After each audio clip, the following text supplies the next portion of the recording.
Bonjour et bienvenue à tous dans le journal de l'économie. Un chiffre au cœur des spéculations, le taux de croissance de l'année 2015. Les prévisions se multiplient. La dernière projection est signée le Centre marocain de conjoncture. L'institution prévoit 5,1%, une croissance en nette amélioration par rapport à l'année dernière. Alors cette performance attendue s'explique par la qualité de la campagne agricole. La valeur des activités primaires devrait progresser de près de 13%.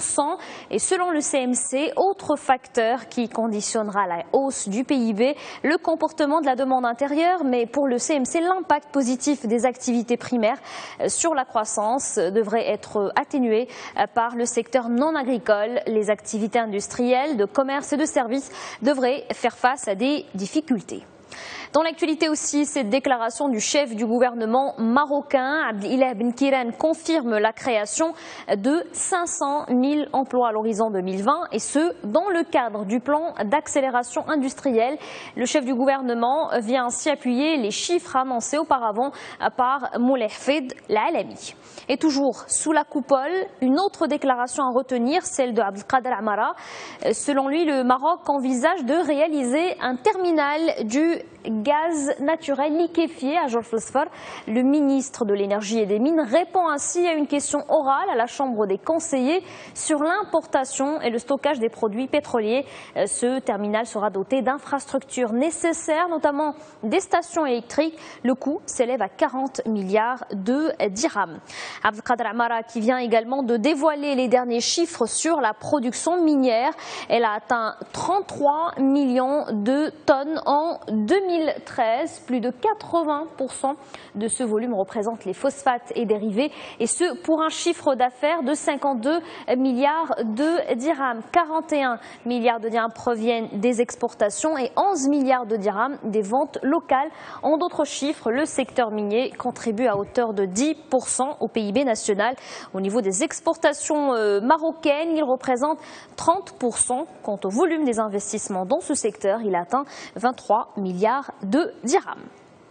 Et on reste à l'hémicycle où le projet de loi relatif à l'exploitation des carrières vient d'être voté. La commission des infrastructures, de l'énergie et des mines à la Chambre des représentants a donné son feu vert. Avec ce vote, le ministre de tutelle gagne son pari. Le texte vise à réaliser l'égalité des chances, assurer la liberté d'initiative et d'entreprise. On vous en parlait depuis quelques mois déjà, les carrières de sable pâtissent de plusieurs problèmes. Le secteur est confronté à la non-conformité grandissante entre l'offre et la demande. Il fait face également à une exploitation abusive. Ce nouveau cadre légal veut encourager l'investissement et lutter contre l'exploitation informelle. Il fixe les nouveaux critères d'exploitation des carrières. Maroc, toujours le Royaume et la Banque islamique de développement renforcent leur partenariat. Ils viennent de signer un mémorandum d'entente de coopération.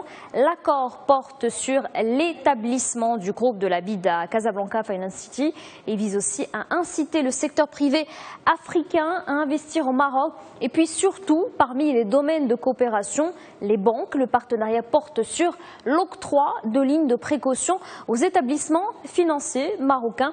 Objectif, soutenir les PME, rappelant que le volume global des engagements de la Banque islamique de développement au Maroc a dépassé les 15 milliards de dirhams sur la période 2007-2014. Et avant de terminer, un mot sur le marché national de l'automobile. L'année 2014 s'est achevée sous de bons augures. Sur les 122 000 véhicules vendus, Renault en a écoulé 45 000, une bonne performance mais qui reste loin de celle de 2013, une baisse de 3,8%. Le groupe aux losanges a légèrement cédé des parts de marché, il passe de 39% à 37%. Ceci dit, il reste le leader incontesté du marché grâce à sa marque low cost. Les ventes de la Dacia ont atteint 33 700. Il faut dire qu'en 2014, l'ensemble des marques tricolores ont perdu du terrain face aux américaines et japonaises. Ford et Toyota ont vu leurs immatriculations progresser. Voilà pour l'actualité économique. Très bonne journée à tous sur notre antenne.